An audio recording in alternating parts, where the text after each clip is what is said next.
Here at BV-TV and BizVision, we are fixated on the value of content and proud to have won 3 international Best Content Production Company awards. But content is ever changing. And what produces the best response is what we need to know. Long, short, written, audio, video. Well, it's time to talk to the real experts. My guest is the founder of Goodman Lantern, a team of native English content writing services. He's a very successful entrepreneur, engineer by profession, and has won numerous accolades. So let's go meet Raj Goodman Anand. Welcome, Raj. Thank you, Malcolm. Good to be on. Thanks for the opportunity. Hey, it's lovely to talk to. Now, where are you today? Well, I live in London, but I'm currently traveling to Kathmandu, Nepal. So I'm far, far away from home. Yes, yeah. Well, I've got to say, I've got a sticker on. With little flags we put on the where we've been around the world with these interviews. But Kathmandu is a new one for me, so thank you very much. Viewers and listeners, content works. It works to increase your visibility. It works to influence. It actually works to get the sale, but it has to be done right and well. My chat with Raj will be in 3 parts. First, why it's important. Second, how to make it effective.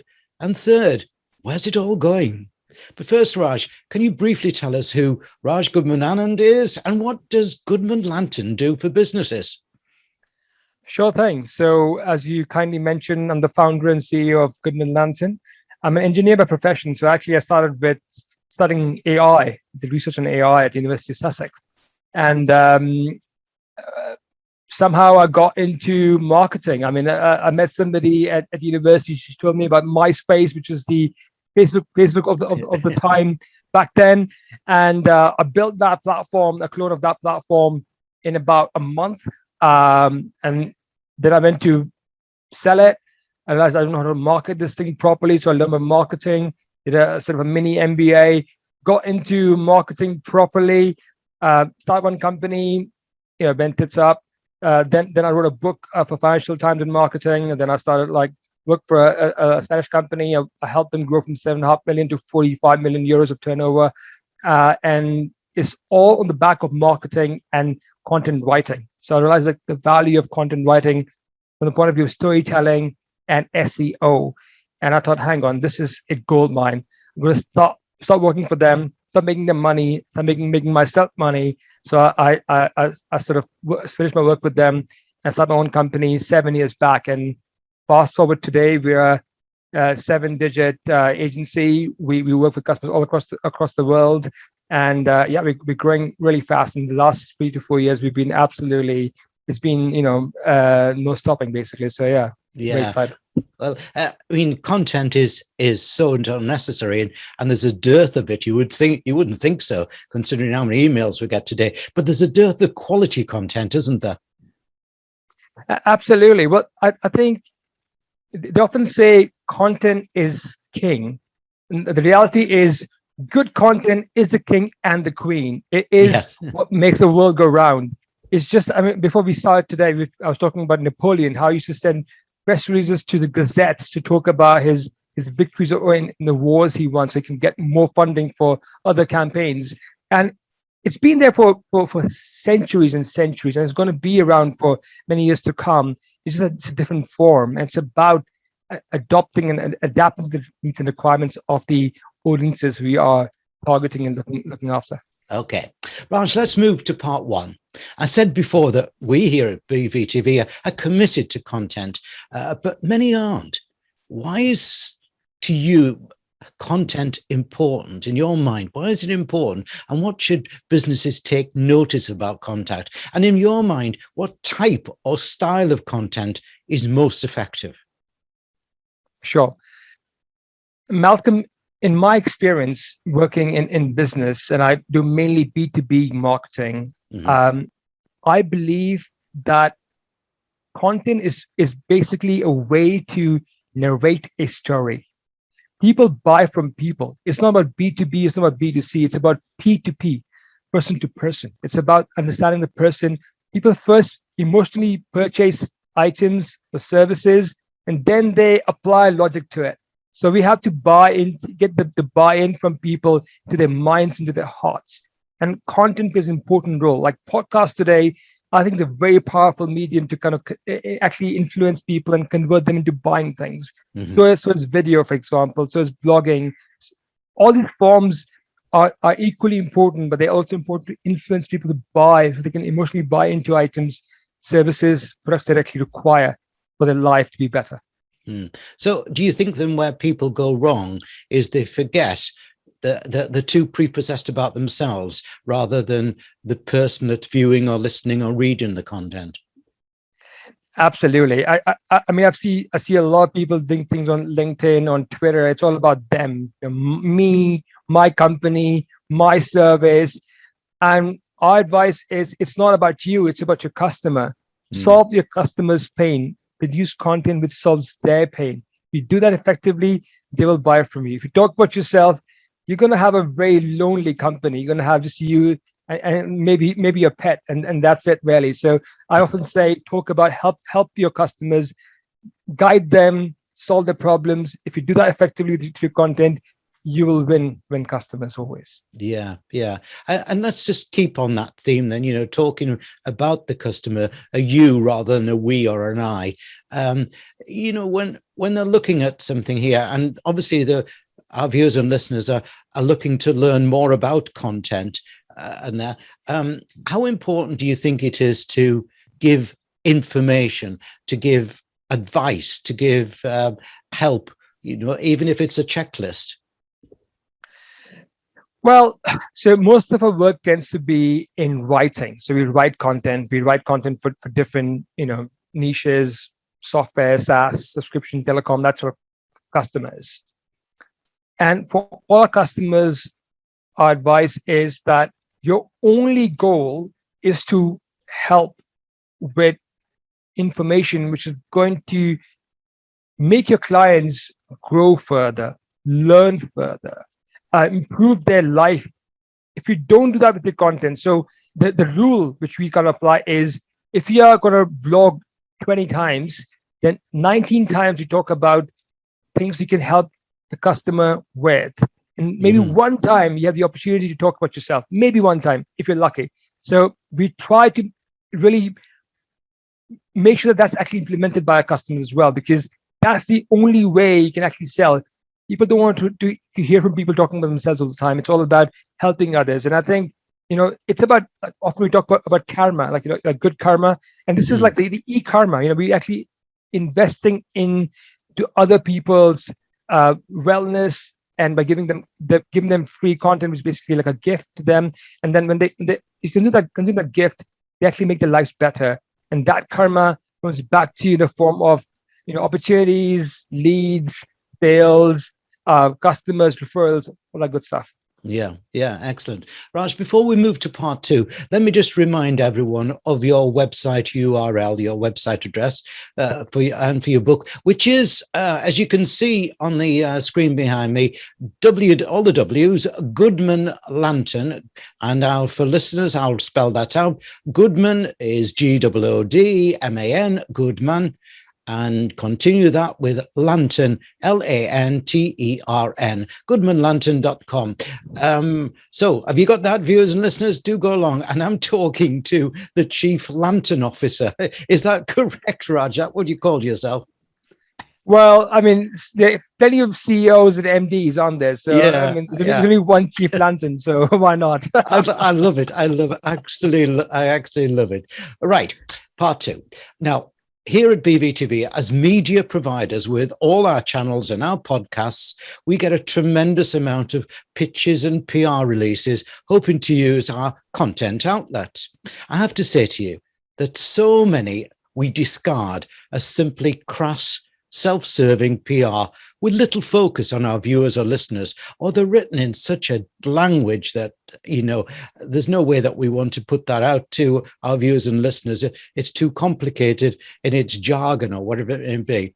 So let's get back to what Goodman Lantern do, because I think a lot of stuff is written by clients or written by supposed PR companies, and they don't really understand or see the story from the readers or viewers' point of view. So take me through a workflow process with Goodman Lantern.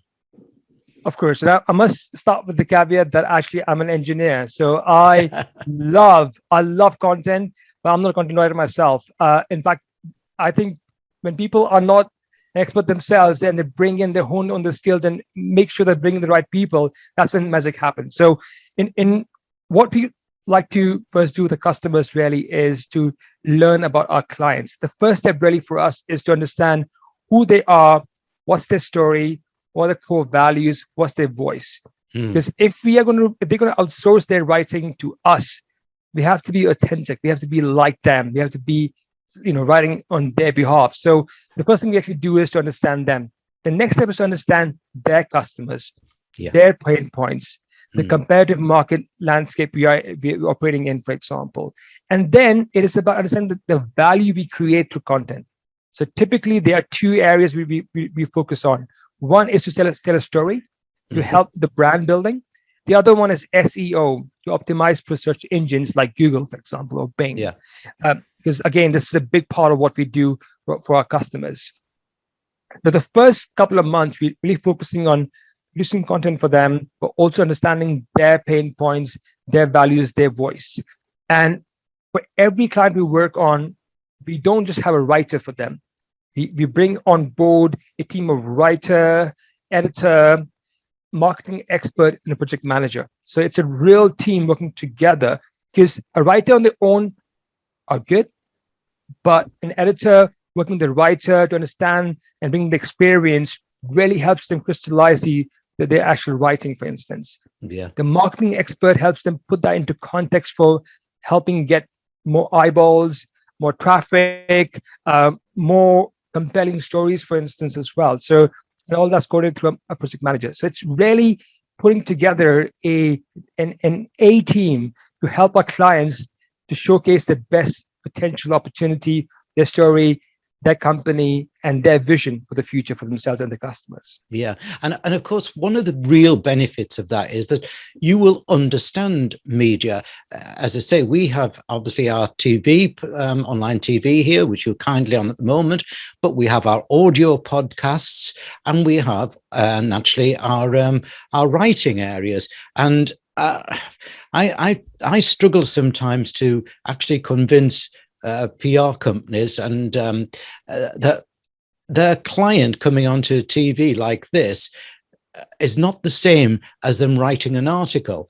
For example, I've just had an interview recently with the chief marketing officer of a very worldwide big IT company, and a PR company had written what they thought I should be talking about. And I have said to them, that doesn't translate into video. It doesn't like translate into television, So I'm getting the feeling that the team that one of your clients gets is going to be able to sort of almost referee for them. Is that correct?